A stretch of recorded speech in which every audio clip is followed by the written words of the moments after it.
অর্থাৎ না পড়লে নামাজ হবে কিনা এই ব্যাপারে আলোচনা আছে, তবে তিনি বলছেন যে পড়ে নেওয়াটাই উত্তম,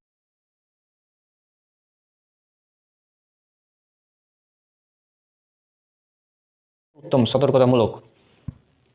এছাড়াও ইমাম আবু হানিফার একজন শিক্ষক, মেবি আমার তার নামটা মনে নাই, তিনিও বলেছিলেন যে ইমামের পিছনে সূরা ফাতিহা পড়তে হবে।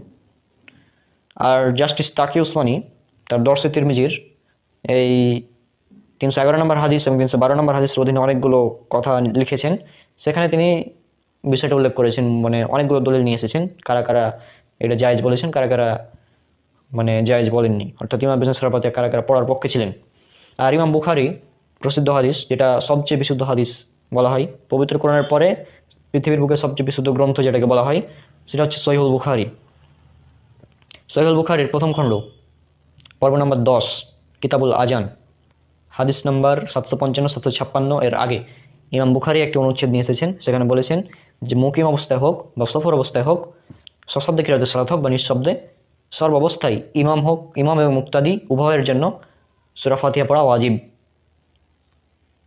ইমাম এবং মুক্তাদির জন্য সূরা ফাতিহা পড়া হচ্ছে ওয়াজিব।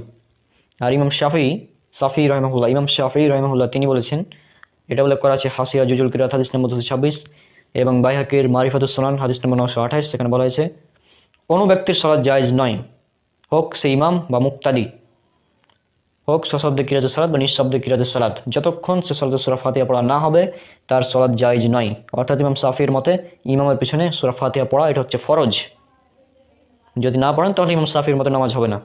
আচ্ছা, এখানে আর একটা পয়েন্ট, যদি আপনি ইমামের পিছনে সূরা ফাতিহা পড়েন তাহলে হানাফিদের মতো আপনার নামাজ হয়ে যাবে, শাফিঈদের মতো আপনার নামাজ হয়ে যাবে, মালিকিদের মতো আপনার নামাজ হয়ে যাবে, আহলে হাদিসদের মতো আপনার নামাজ হয়ে যাবে এবং হাম্বলীদের মতো আপনার নামাজ হয়ে যাবে। অর্থাৎ 5 গ্রুপের 5 জনের মতোই আপনার নামাজ হয়ে যাবে।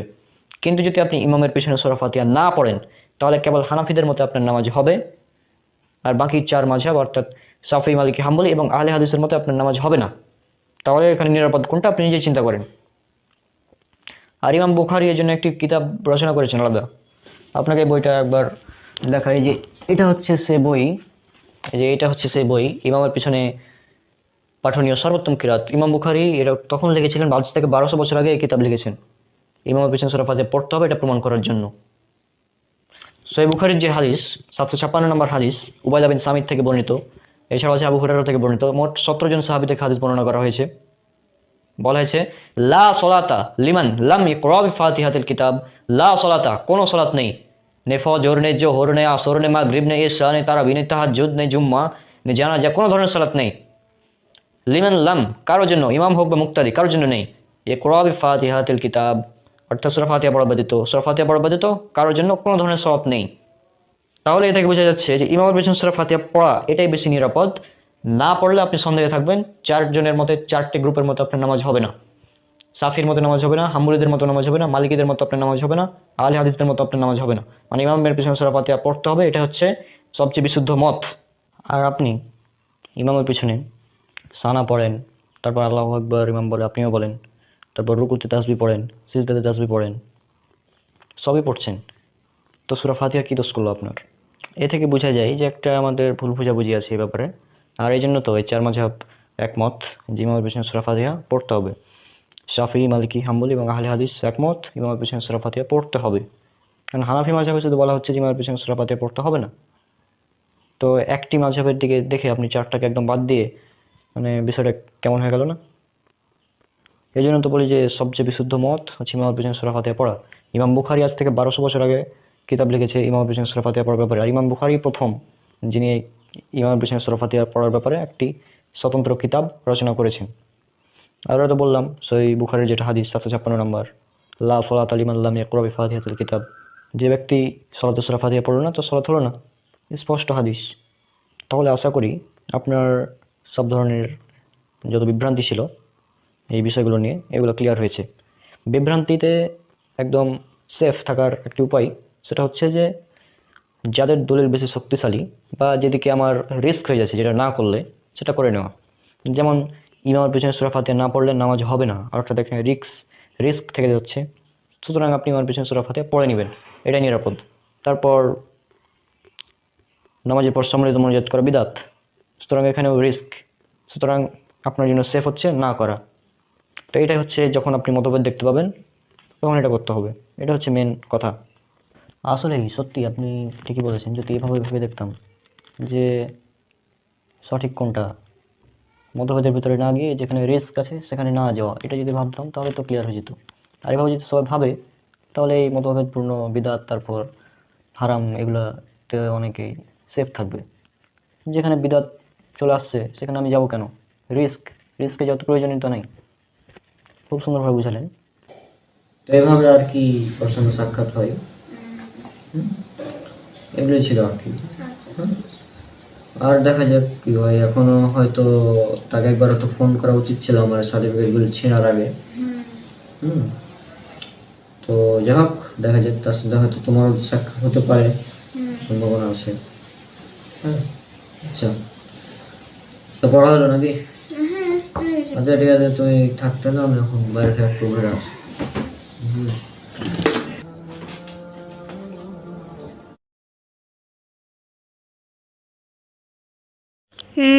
আজকে তো আমার জন্মদিন, ভাইয়া আমাকে উইশ করলো না, যাই দেখি তো একটু।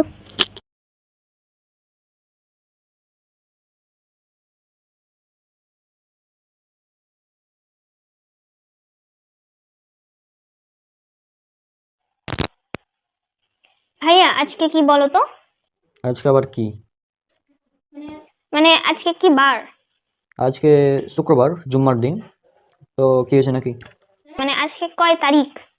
আজকে এটা 2024 সাল, আজকে জুলাই মাসের 12 তারিখ। কেন নাকি?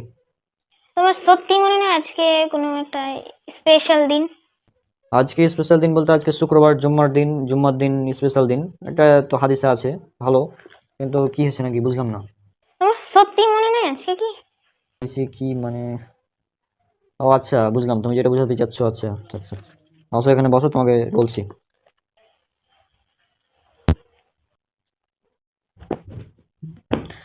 আমি বুঝলাম তুমি যেটা বোঝাতে চাচ্ছ, যে এটা হচ্ছে তোমার আজকে জুলাই 12 তারিখ জন্মদিন তোমার, তাই তো? তো এটা আমি জানতাম, কিন্তু আমি জাস্ট অ্যাক্টিং করছিলাম, কারণ জন্মদিন পালন করা এটা হারাম। কেন জানো?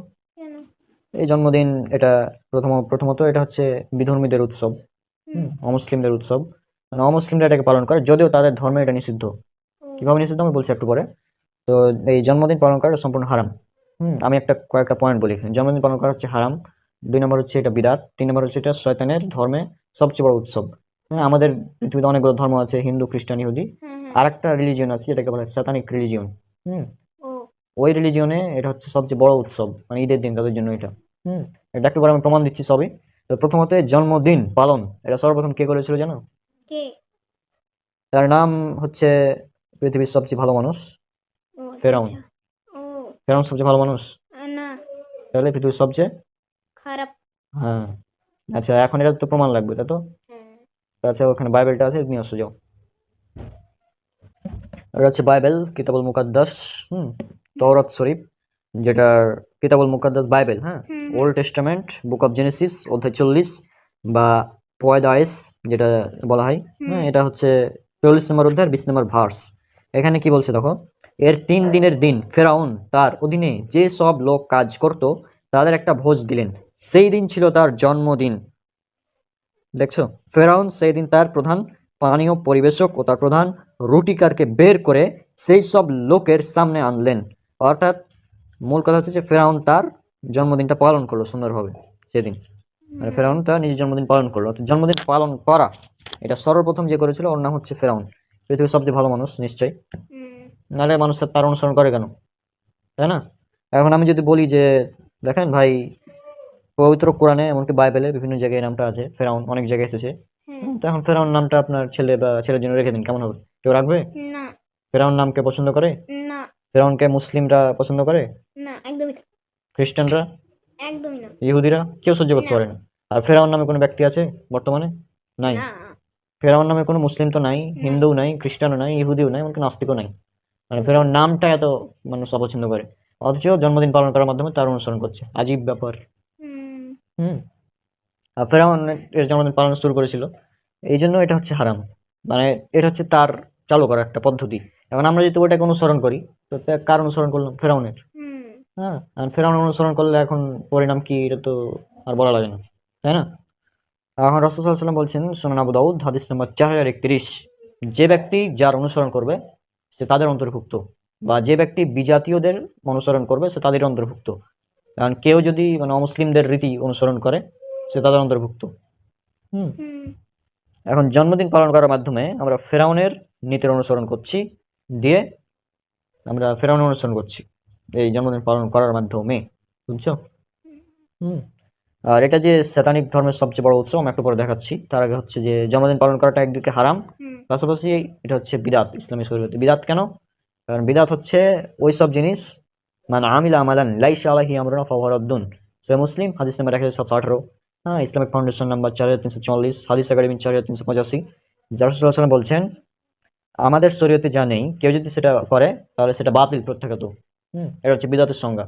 আর এই জন্মদিন পালন রাসূল সাল্লাল্লাহু আলাইহি ওয়াসাল্লাম করেননি, সাহাবীরা করেননি, তাবেঈরা করেননি, তার পরবর্তী প্রজন্ম কেউ করেননি। আমাদের চার মাযহাবের ইমাম আবু হানিফা, ইমাম মালিক, ইমাম শাফিঈ, ইমাম আহমদ বিন হাম্বল কেউ করেনি এই জন্মদিন পালন। এটা পরবর্তীতে মানুষ চালু করছে। হ্যাঁ, আর রাসূল সাল্লাল্লাহু আলাইহি ওয়াসাল্লাম জন্মদিন পালন, যেটাকে ঈদ মিলাদুন নবী বলা হয়, এটাও ওই পরবর্তীতে চালু করা বিদআত। এবং তারা যারা করে ঈদ মিলাদুন নবী, যারা পালন করে, ওরাই বলে যে এটা রাসূল সাল্লাল্লাহু আলাইহি ওয়াসাল্লাম করেননি, এটা পরবর্তীতে চালু করা হয়েছে, 600 হিজরির পরে চালু হয়েছে। এটা তারাও স্বীকার করে যে এটা পরে চালু হয়েছে, এবং এটা বিদআত। কিন্তু তারাও স্বীকার করে, কিন্তু করছে, কিছু করার নেই। জন্মদিন পালন করার মাধ্যমে ফেরাউন অনুসরণ করছে, পাশাপাশি শয়তানের অনুসরণ করছে, শয়তানের ধর্ম পালন করছে। কিভাবে? চলো এখন তোমাকে ল্যাপটপ থেকে দেখাই দ্য স্যাতানিক বাইবেল, যেটা আমাদের ধর্মে অনেকগুলো ধর্ম আছে, হ্যাঁ, ইহুদি খ্রিস্টান, পাশাপাশি আরেকটি ধর্ম আছে যেটা হচ্ছে স্যাতানিক রিলিজিয়ন বলা হয়, শয়তানের ধর্ম। হ্যাঁ, ওই স্যাটানিক রিলিজিয়ন, এটা ইংলিশ বাইবেল সম্পূর্ণ, দ্য স্যাটানিক বাইবেল, ওটা আমার কাছে আছে পিডিএফ, ওটা থেকে দেখায় তোমাকে। Of all holidays in the Satanic religion is the date of one's own birth, is in direct contradiction to the holy of holy days of other religions. তাহলে এটার মানে কি? The highest of all holidays, মানে মানে সবচেয়ে বড় উৎসব হ্যাঁ, সবচেয়ে বড় ইন দ্য স্যাটানিক রিলিজিয়ন, মানে শয়তানের ধর্মে ধর্মে, is the date of one's own birth, অর্থাৎ একজনের নিজের জন্মদিন। অর্থাৎ একজনের নিজের জন্মদিনটা হচ্ছে শয়তানের ধর্মে সবচেয়ে বড় উৎসব। তারপর আবার বলছে কি, this is in direct contradiction to the holy of holidays of others religions, মানে আদার রিলিজিয়নস, মানে এটা সরাসরি স্ববিরোধী অন্যান্য ধর্মের সাথে। অর্থাৎ কোনো ধর্মেই এই জন্মদিন পালন করতে বলা হয়নি, শুধুমাত্র স্যাতানিক রিলিজিয়নে। কারণ জন্মদিন যারা পালন করে এটা স্যাতানিক রিলিজিয়ন, শয়তানের অনুসরণ করা হয়। আর এটা বিদাত কেন, এটা আমি বলেছি। আর বিদাত কেন বর্জনীয় বিষয়ে আমার একটা বই আছে যেন, ওখানেও আমি এই বিষয়টা উল্লেখ করেছিলাম জন্মদিন পালন করার ব্যাপারে। পাশাপাশি যারা রাসূল সাল্লাল্লাহু আলাইহি ওয়াসাল্লাম জন্মদিন পালন করে ঈদ মিলাদুন নবী, তাদেরকেও সুন্দরভাবে খণ্ডন করা হয়েছে ওই বইতে। তো যাই হোক, তুমি বুঝতে পেরেছো যে জন্মদিন পালন করাটা হারাম এবং বিদাত এবং শয়তানের কাজ, ঠিক আছে? আর তুমি তো জানো আমিও জন্মদিন পালন করেছিলাম আগে, 2018 সালে। কিন্তু পরবর্তীতে আমি ছেড়ে দিয়েছি, আর করিনি, 2019-এর পর আর করিনি। হ্যাঁ, তো যাই হোক, জন্মদিন পালন করা এটা যেহেতু হারাম কাজ, শয়তানের কাজ, সুতরাং এটা করা যাবে না, ঠিক আছে? এখন আমি কিছু কথা বলি তোমাকে, সেটা হচ্ছে যে এই জন্মদিন পালন করা হারাম, এটা বুঝলাম। হ্যাঁ, আর আমিও জন্মদিন পালন করেছি, এটাও জানো। আর এই জন্মদিন পালন করা হারাম, বিদাত, এগুলো সবাই বুঝেছো। হ্যাঁ, আর আজকের দিনটা তুমি মনে করছো যে আমি হয়তো ভুলে গেছি।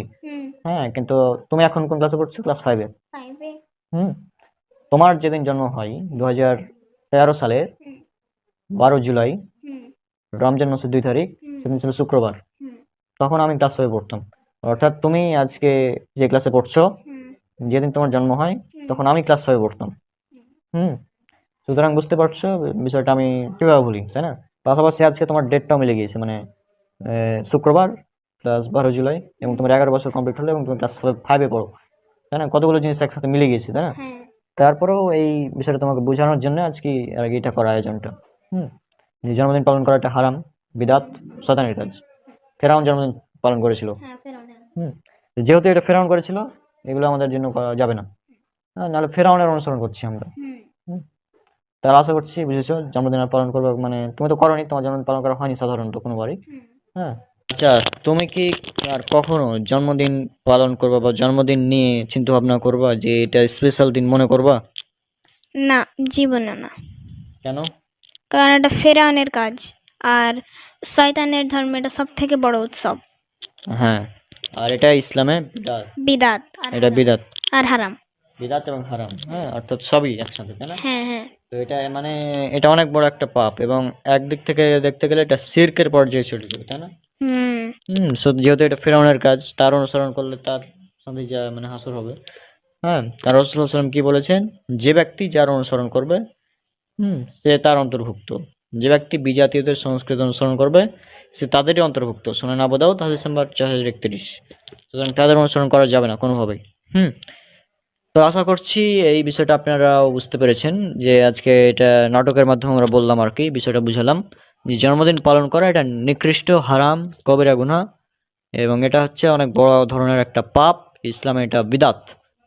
হ্যাঁ, আর এই জন্মদিন পালন করা শয়তানের ধর্মের সবচেয়ে বড় উৎসব। তো আশা করছি আপনারা বিষয়টি নিয়ে সচেতন হবেন। আর এটা যেহেতু ইহুদি খ্রিস্টানরা করে, তাদের অনুসরণ করাও যাবে না কোনোভাবে। আর এটা ইহুদি খ্রিস্টান ধর্মেও নিষিদ্ধ, যেহেতু এটা ফিরআউন চালু করেছিল। তারপরেও তারা করছে, কিছু করার নাই, কিছু বলারও নাই, আর তাদের দেখা দেখি মুসলিমরাও করছে। আচ্ছা, এটা খুব ভালো বিষয় যে তুমি রাবিতকে এই জন্মদিন বিষয়ে কথা বলেছো, এটা অনেকটাই ভালো। হ্যাঁ, অবশ্যই এইভাবে জন্মদিন পালন করা এগুলো তো পুরোটাই মানে কি বলবো, অমুসলিমদের কালচার, তাই না? এই জন্য আর কি আমি তাকে এভাবে বুঝিয়েছি। আর তোমার আর আমার বেশ কিছু শর্ট ফিল্ম ছিল, তার মধ্যে আরো বিষয়গুলো বলতে পারতো রাবিতকে। হ্যাঁ হ্যাঁ, ওটা আমি এই 12 জুলাই সেদিনই বলেছিলাম, কিছুক্ষণ আগে আমি যে খেলছিলাম ওখানে, আমি আর রাবিত। তো তার আগেই তাকে এই বিষয়ে আমি বলেছিলাম যে আমরা যে নামাজ পড়তে গেলাম, নামাজ নিয়ে যে শর্ট ফিল্ম বানিয়েছিলাম, সে বিষয়ে কথা হয়েছিল। নামাজ সম্পর্কে, নামাজ সম্পর্কে, তারপর আরো এই বিষয়ে কথা হয়েছিল আর কি।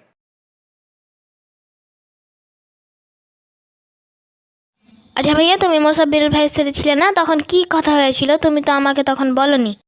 হ্যাঁ, তোমাকে যেটা বলেছিলাম, ওর বাসায় আমি ছিলাম কিছুদিন। তো সেটা হচ্ছে যে আমি যে সময় ওর বাসায় পৌঁছালাম, তো ওই সময় আসলে কী হয়েছিল যে নামাজের সময়, তো সে আমি বললো যে চলো নামাজে, আমি বললাম নামাজে যাবো না, হ্যাঁ তুই যা। তখন সে আসলে আমাকে নামাজের গ্রুপটাতে বুঝাই।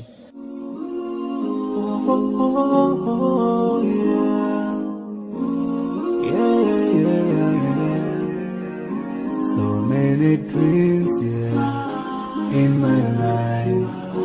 I dream a lot of things in my life. আরে বন্ধু, চলো আসরের আজান দিয়েছি, নামাজ পড়ে আসি চলো। আরে না, তুই যা। বন্ধু চলো নামাজে চলো। আরে কি বলিস এগুলো, এত নামাজ পড়ে কী হবে বলতো? হ্যাঁ, আমরা তো মুসলমান, তাই না? একদিন না একদিন জানাতে যাবোই, নামাজ পড়ার কী দরকার কোনো ভাই? মানে আজীব ব্যাপার, তুই এত কোরআন হাদিস পড়িস, এটা জানিস না যে মুসলমান একদিন জান্নাতে যাবেই?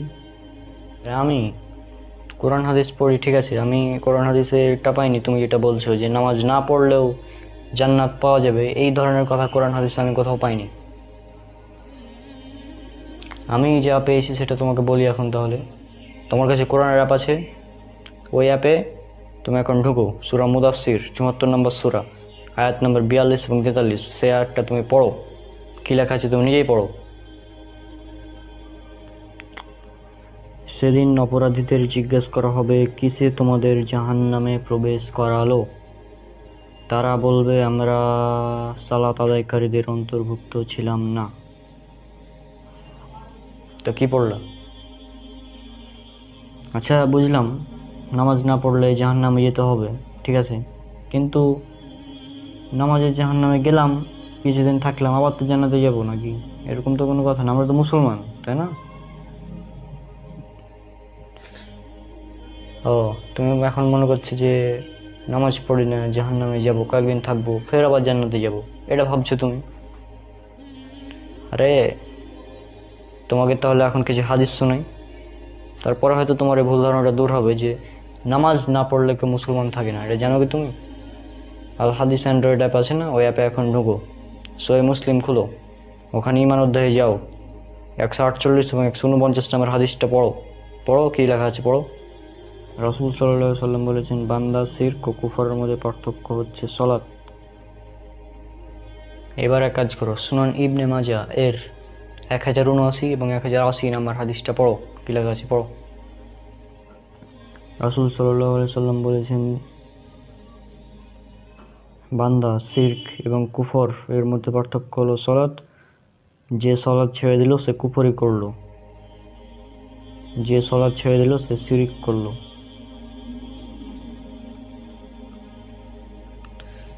এবার বলো, এসব কোরআন এবং হাদিস পড়ে, কোরআনের আয়াত এবং হাদিস পড়ে কি বুঝলে তুমি? নামাজ না পড়লে কে মুসলমান থাকে না। মুসলমান যদি তুমি হতে চাও তাহলে তোমাকে নামাজ পড়তেই হবে, যেভাবে হোক। নামাজ ছাড়া তুমি মুসলমান থাকতে পারবা না। তুমি যদি আর ওই যে তুমি হাদিসটা বলছো, কথা বলছো যে মুসলমান একদিন জান্নাতে যাবেই, এটা হচ্ছে সহিহ বুখারীর একটা হাদিসে। সেখানে বলা আছে যে যাদের মধ্যে সরিষা পরিমাণ ঈমান থাকবে তারা জান্নাতে যাবে। কিন্তু তুমি নামাজ না পড়লে তোমার ঈমানই থাকে না, তুমি কীভাবে যাবা? তাই না? তোমার যাওয়ার তো কোনো চান্স নাই। সুতরাং তুমি যদি জান্নাতে যেতে চাও তাহলে তোমাকে নামাজ পড়াই লাগবে 5 ওয়াক্ত দিনে। না পড়লে জান্নাত হাতছাড়া হয়ে যাবে তখন। আর ভেবে দেখো, সময় এখনো আছে, কি করবা? আমার কাজ দাওয়াত দেওয়া, আমি দিচ্ছি, তুমি না মানলে কিছু করার নাই। তুমি নামাজে গেলে চলো, না হয় আমি গেলাম। আচ্ছা, তারপর কি হয়েছিল? তো তার নামাজের গুরুত্ব বোঝানোর পর আমি নামাজ পড়া শুরু করি, কিন্তু পরের দিন আমি আসলে ফজরে উঠতে পারিনি। তো তাকে বললাম যে আমার তো নামাজ আসলে ছুটে যায়, তো এই বিষয়ে আমি কি করব? তখন সে আমাকে খুবই সুন্দর একটা সমাধান দিল আর কি। তো তারপর আর আমার নামাজ ছুটে না। আসসালামু আলাইকুম হুজুর। ওয়ালাইকুম আসসালাম ওয়া রাহমাতুল্লাহ।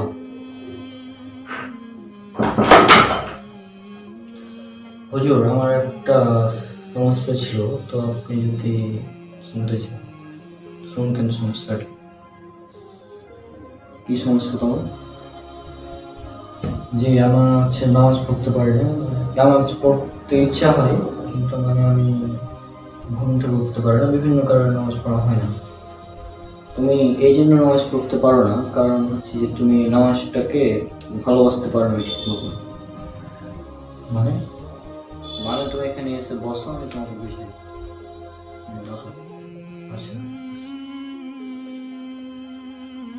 তাহলে আপনি বলছেন যে আপনার নামাজ পড়া হচ্ছে না, তাই তো?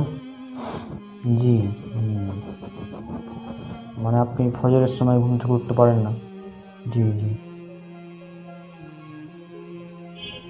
এই যে মনে করেন আপনার আপনার প্রিয় খেলোয়াড়কে।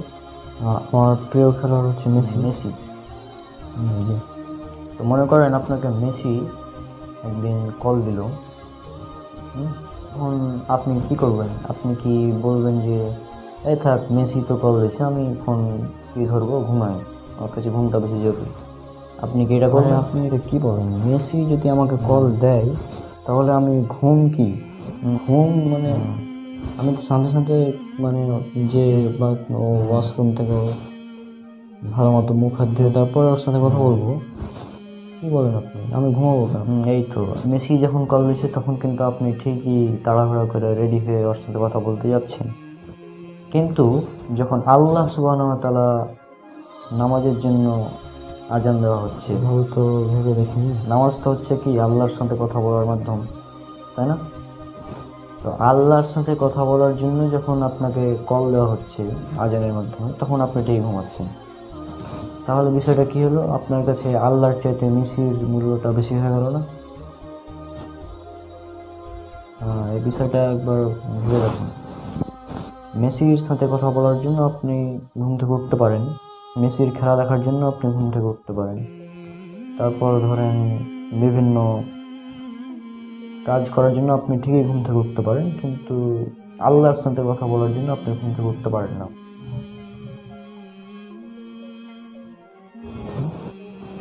5 মিনিট আল্লাহর সাথে কথা বলার জন্য আপনার সময় নাই, কিন্তু এদিকে ঠিকই আপনি 3 ঘন্টা সিনেমা দেখতে পারেন, গেম খেলতে পারেন,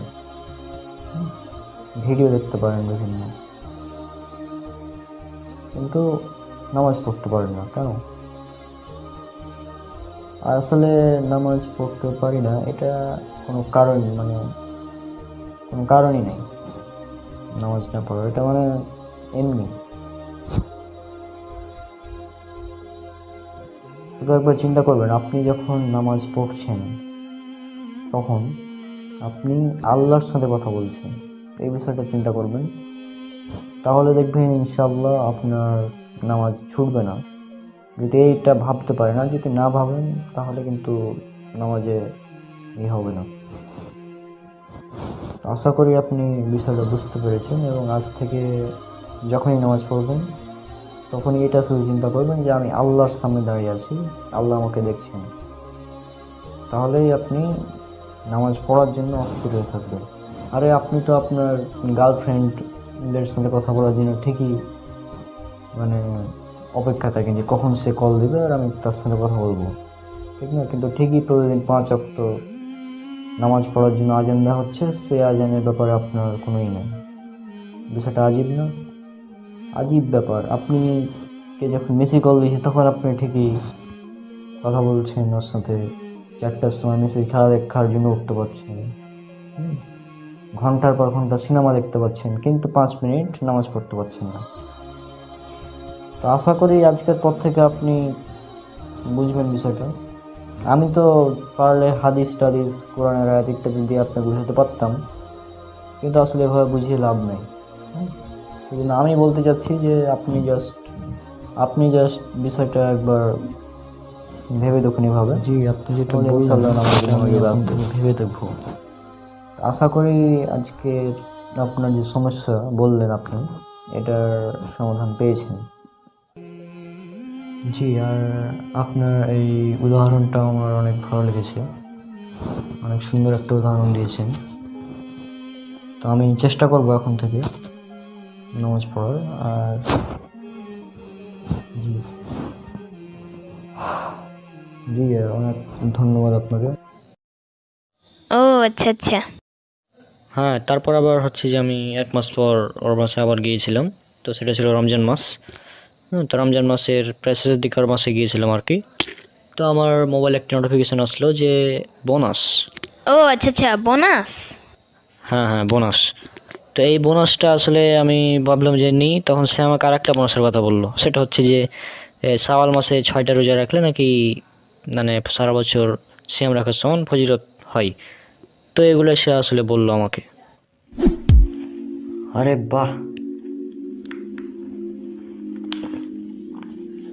30 জিবির সাথে 10 জিবি বোনাস! আরে না, এই বোনাস তো আমি হাতছাড়া করবো না, আমি তো এখনই নিব। দেখি ফোন করি, মাইনুলকে ফোন করি, তাহলে ও আমাকে রিচার্জ করে দেবে এখনই তাড়াতাড়ি।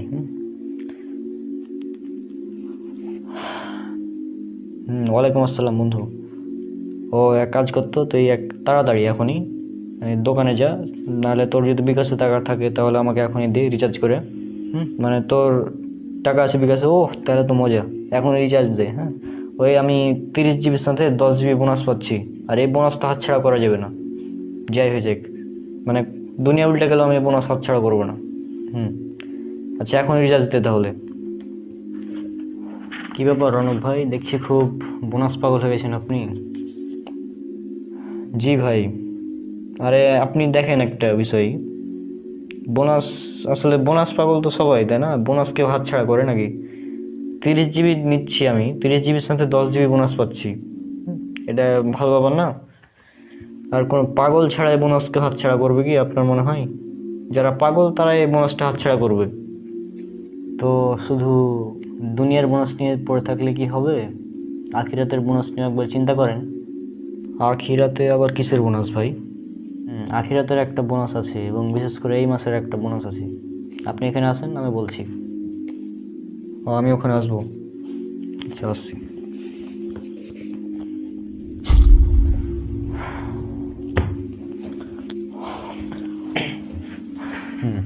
শুনুন। জি ভাই বলেন, বোনাসটা তাহলে এবার আমি বলি।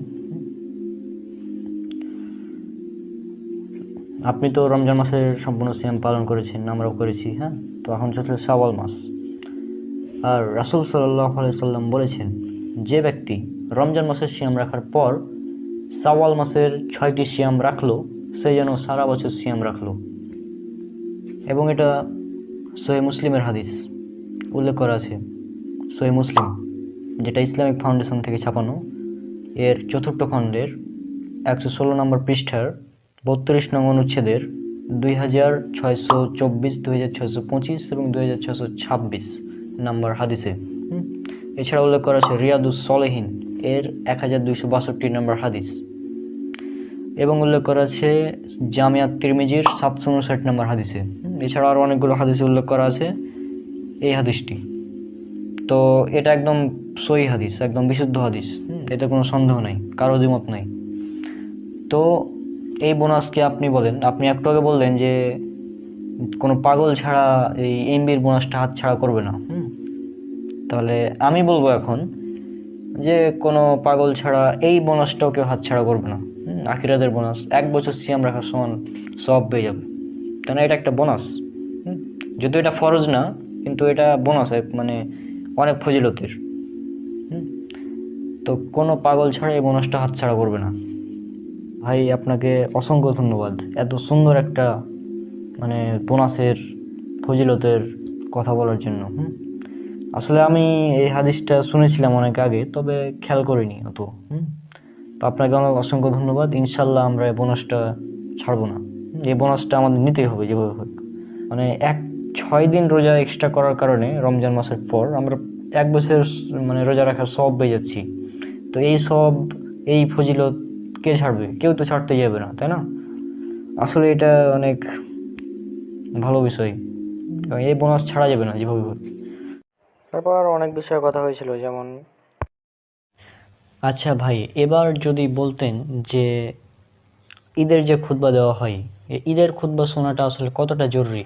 কারণ আমরা দেখতে পাই আমাদের সমাজে যারা ঈদের খুতবা অনেকে শোনে না, না শুনে চলে যায়, তাদেরকে খারাপ ভাবে, তাদেরকে মানে অনেকে মনে করে ঈদের খুতবা শোনাটা হচ্ছে ওয়াজিব। তো এই কথাটা, এই ব্যাপারটা কি সঠিক নাকি ভুল? এই বিষয়টা যদি আপনি ক্লিয়ার করতেন তাহলে আমাদের দর্শকরা অনেক উপকৃত হতো।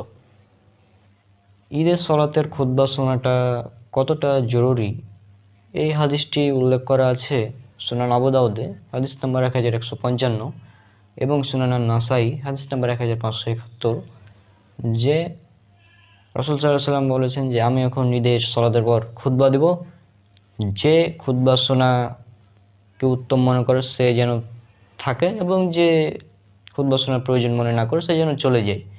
অর্থাৎ এখানে ছাড় দেওয়া হয়েছে, আপনি চাইলে খুতবা শুনতেও পারেন, না শুনতে পারেন। তো এটা খুবই অযৌক্তিক হবে যদি কেউ বলে যে আপনি বসেন খুতবা শুনে যান। এটা যদি কেউ বলে, এটা একেবারে অযৌক্তিক, কারণ আল্লাহ রাসূল বলছেন যার ইচ্ছা সে শুনবে, যার ইচ্ছা সে চলে যাবে। তাহলে এটা একেবারে অযৌক্তিক যে কেউ এটাকে অজীব করে দেয় এবং এটাকে শুনতেই হবে এরকম বলে দেয়, এটা একেবারে অযৌক্তিক। জি, জাযাকাল্লাহ খায়রান, আপনি খুব সুন্দরভাবে উত্তরটা দিয়েছেন। আসসালামু আলাইকুম বন্ধু। ওয়ালাইকুম আসসালাম ওয়া রাহমাতুল্লাহি ওয়া বারাকাতুহু।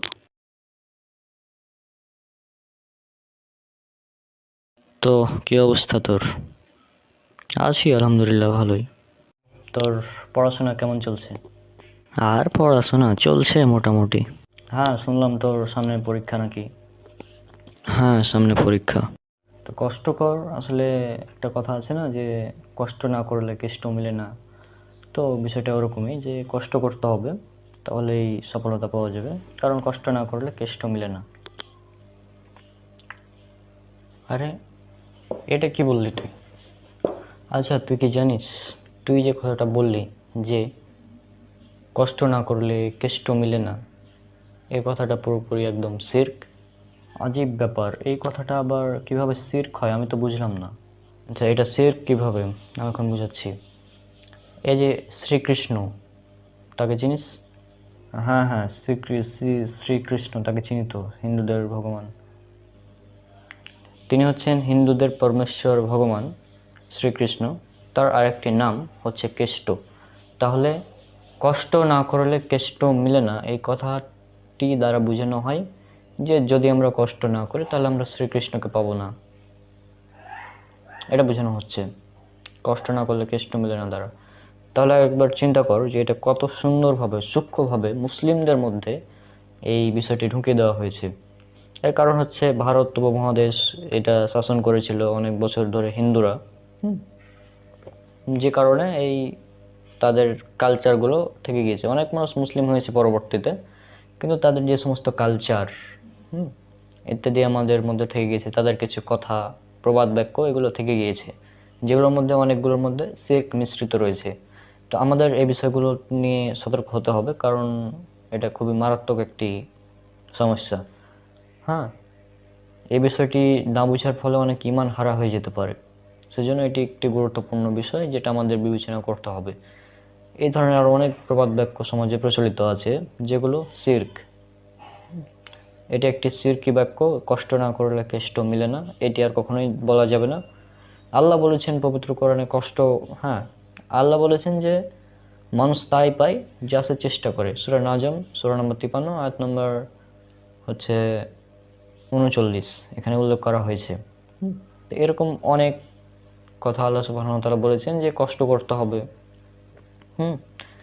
যেমন সূরা দুহা এর 95, সূরা দুহা এর 4-5 নম্বর আয়াত, এগুলোতে বলা হচ্ছে কষ্টের পর রয়েছে স্বস্তি ইত্যাদি বিভিন্ন ধরনের কথা বলা হয়েছে। তবে কষ্ট না করলে কেষ্ট মিলে না, এই ধরনের কথা মানে নেই, এবং এটা সম্পূর্ণ হিন্দুদের থেকে আসা, এবং হিন্দুদের পরমেশ্বর ভগবান শ্রীকৃষ্ণকে এটা দ্বারা বোঝানো হয়। তো এটা থেকে আমাদের সতর্ক সাবধান হতে হবে। আসলে এই বিষয়টা ভেবে দেখার উচিত, কারণ আসলে আমাদের সমাজে অনেক এরকম কথা প্রচলিত থাকেছে। আমি জানতাম না যে এটা করলে শিরক হবে বা এরকম কোনো আর কাহিনী ছিল। আসলে আমি বিষয়টা চিন্তাও করিনি যে এতটা ভয়ানক হতে পারে। ধন্যবাদ বিষয়গুলো বুঝিয়ে দেওয়ার জন্য।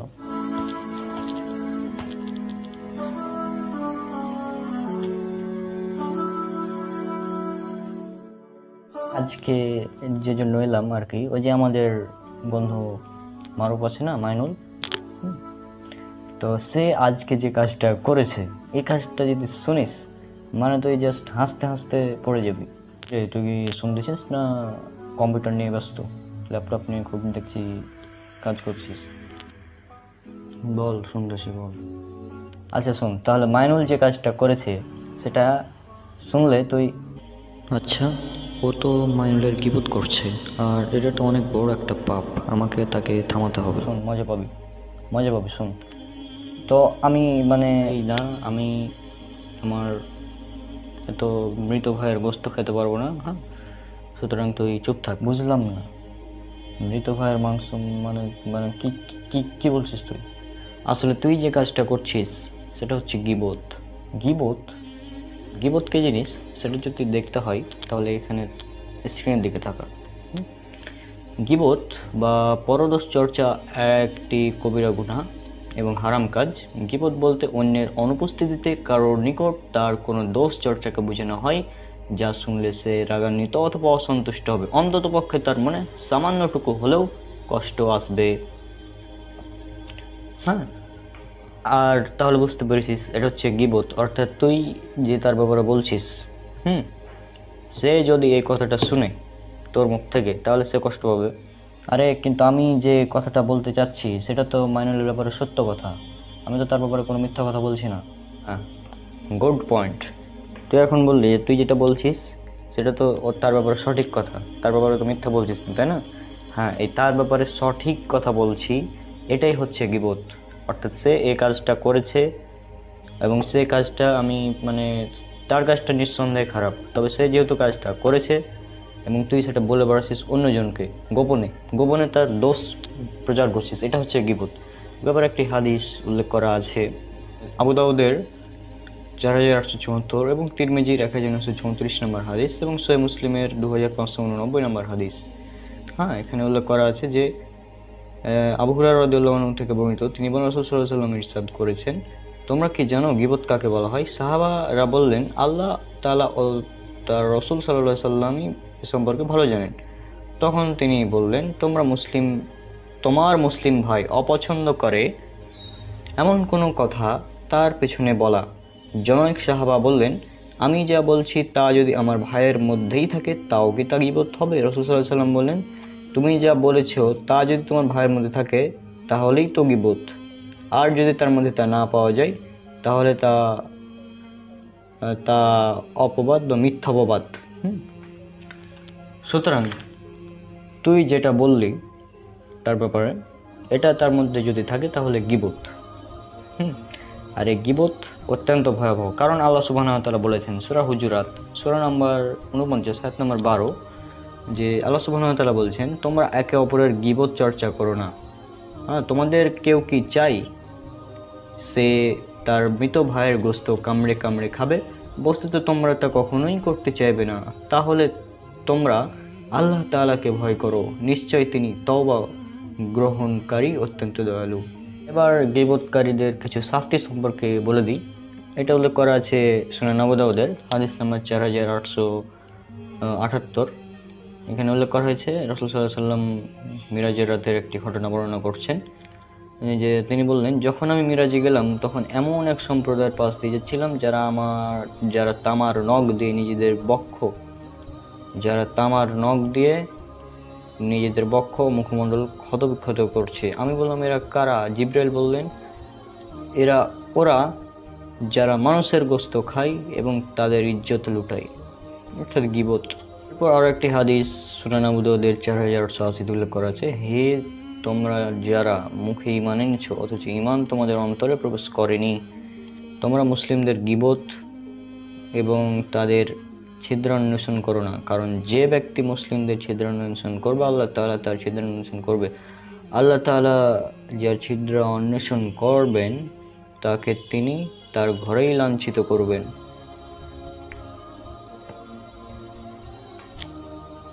এছাড়া আর একটি হাদিস এটা উল্লেখ করা আছে জামিয়া তিরমিজির 1931 নম্বর হাদিসে, যে ব্যক্তি অন্যের অপবাদ খণ্ডন করে নিজ কোনো মুসলিম ভাইয়ের সম্মান রক্ষা করলো, আল্লাহ তাআলা কিয়ামতের দিন তাকে জাহান্নাম থেকে রক্ষা করবেন। অর্থাৎ তুই যে গীবত করছিস, হ্যাঁ, আমি তোকে গীবত করা থেকে বাধা দিলাম, এর জন্য রয়েছে সওয়াব। এবং এখানে যে হাদিস বলা হচ্ছে যে তাকে আল্লাহ সুবহানাহু ওয়া তাআলা জাহান্নাম থেকে রক্ষা করবেন। সুতরাং কাউকে যদি গীবত তো প্রথমত করা যাবে না, পাশাপাশি কাউকে গীবত করতে দেখলে আমরা যথাসম্ভব তাকে থামিয়ে দেবো যে এই কাজটা ঠিক না, এই কাজটা করা উচিত না, আমরা এভাবেই করব। তো আশা করি যে তুই বিষয়টা বুঝেছিস।